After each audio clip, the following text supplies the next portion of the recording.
की शुरुआत में हम देखते हैं सारा नाम की एक औरत को जो अपने बाथटब में नहा रही होती है। तभी नहाते वक्त उसे इलेक्ट्रिक शॉक लगता है और वहीं पर उसकी डेथ हो जाती है। इसके बाद हमें 1 साल बाद का सीन दिखाया जाता है जहां पर हम एलिस नाम की लड़की को देखते हैं। इस समय एलिस अपने हस्बैंड पॉल के घर पर जा रही होती है। एलिस असल में पॉल की दूसरी वाइफ होती है और सारा, जिसे हमने शुरुआत में मरते हुए देखा होता है, वो पॉल की पहली वाइफ थी। पॉल किसी काम से बाहर गया होता है, इसीलिए उसने एलिस को अपने बेटे मार्कस का ध्यान रखने के लिए भेजा होता है। मार्कस 12 साल का होता है और वो सारा और पॉल का बेटा होता है। पॉल ने एलिस से कहा होता है कि मार्कस अपने बोर्डिंग स्कूल में गया है और वो 1 हफ्ते बाद घर वापस आएगा, इसलिए एलिस पहले ही वहां पर जाकर सब कुछ तैयारियां करने लग जाती है। इसके बाद जब एलिस अपने और पॉल के घर पर जाती है तब वो देखते हैं कि मार्कस वहां पर पहले से ही मौजूद होता है। मार्कस उसे बताता है कि उसे स्कूल से जल्दी छुट्टी मिल गई क्योंकि स्कूल में चिकन पॉक्स फैल गया है और एलिस उसकी बातों पर यकीन भी कर लेती है।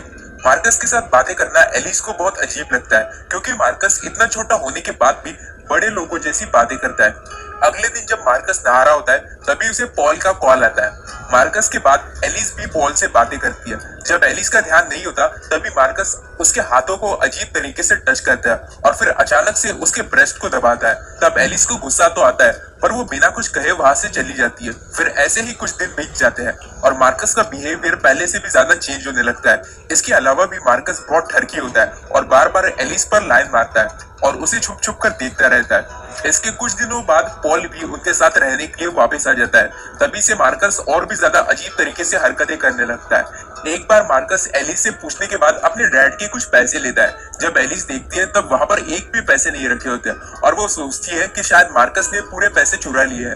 वो पॉल को इस बारे में बताती है पर जब पॉल अपने पैसों को चेक करता है तो वहां पर पूरे पैसे सही सलामत रखे होते हैं। मार्कस फिर एलिस को ब्लैकमेल करना शुरू करता है और पॉल से कहता है कि एलिस उसे पसंद नहीं करती, इसलिए उसने खुद पैसे चुराकर मार्कस पर झूठा इल्जाम लगाया।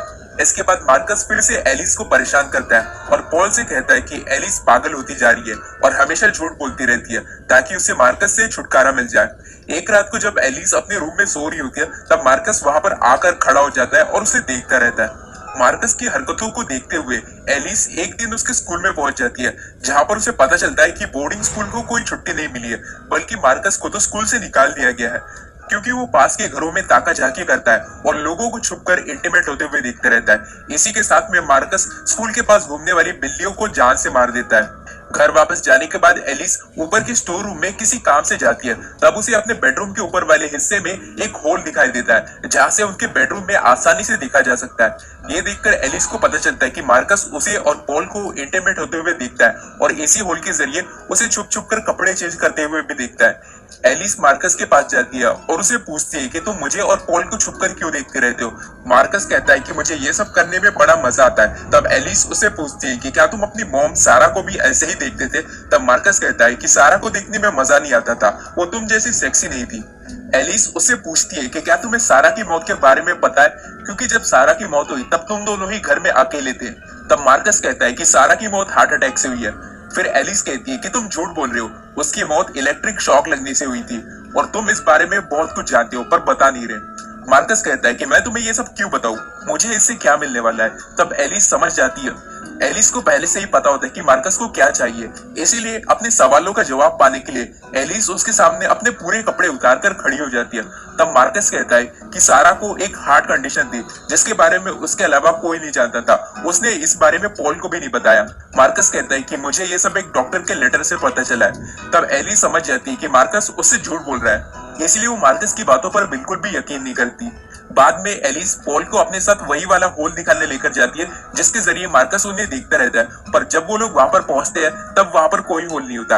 एलिस उसे बताती है कि मार्कस उनके बेडरूम में ताका झाकी करता है पर पॉल को उसकी बातों पर यकीन नहीं होता और वो सोचते रहता है कि एलिस सच में पागल होती जा रही है। फिर एलिस को किसी तरह पता चल जाता है कि मार्कस ने ही सारा का खून किया है। मार्कस ने सारा के बाथटब में एक खराब हीटर लगा दिया था जिसकी वजह से उसे शॉक लगा और वहीं पर उसकी मौत हो गई थी। एलिस उसके मुंह से और भी ज्यादा बातें पता करने की कोशिश करती है। तब मार्कस उसे बताता है कि उसने अपनी मॉम को इसीलिए मारा क्योंकि उसे लोगों को टॉर्चर करने में बड़ा मजा आता है। यहाँ तक कि मार्कस एलिस से कहता है कि इसके बाद मरने की बारी तुम्हारी है।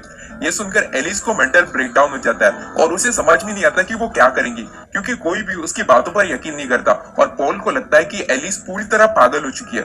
एलिस की हालत इतनी ज्यादा खराब हो जाती है कि उसे एक मेंटल हॉस्पिटल में रखा जाता है। वहां पर एलिस को पैनिक अटैक्स आते हैं और कुछ सपने भी दिखते हैं। इन सपनों में एलिस खुद की जान बचाने के चक्कर में मार्कस को मारने की कोशिश करती है। कुछ महीनों बाद एलिस को मेंटल हॉस्पिटल से छोड़ दिया जाता है। एक दिन पॉल, एलिस और मार्कस एक साथ पार्क में घूम रहे होते हैं क्योंकि एलिस अब ठीक हो चुकी होती है। पॉल और एलिस बातें करते रहते हैं। तभी मार्कस अपने डॉग को घुमा रहा होता है। कुछ देर बाद एलिस और मार्कस अकेले में बातें करते हैं। वो लोग सारा की मौत के बारे में हंसी मजाक करते हैं जैसे कि वो कोई सीरियस बात थी ही नहीं। मार्कस एलिस से कहता है कि अब वो उसका खून नहीं करने वाला क्योंकि मार्कस उसे अपने बराबरी का मानने लगा है और उसे पसंद भी करता है। एलिस भी उसी की तरह अजीब बातें करती है और उसके साथ प्लान बनाती है कि वो लोग पॉल का खून करके कहीं दूर एक साथ भाग जाएंगे। यहाँ तक कि एलिस उसे किस भी कर देती है और मार्कस को इसमें बड़ा मजा भी आता है। इसके बाद एलिस को वहां से एक कार तेजी से जाते हुए दिखती है। एलिस मार्कस के डॉग का टॉय जोर से रोड पर फेंकती है। जब वो डॉग रोड पर अपने टॉय को लेने जाता है तब मार्कस भी अपने डॉग के पीछे भागता है। तभी वो कार वहां से तेजी से गुजरती है और मार्कस उस कार से टकरा जाता है और वहीं पर मर जाता है। तब एलिस बस वहां पर खड़ी होकर मार्कस की डेड बॉडी को देखकर खुश हो जाती है और सोचती है कि उसका प्लान काम कर गया, अब वो आजाद है। और ये फिल्म यहीं पर एंड हो जाती है।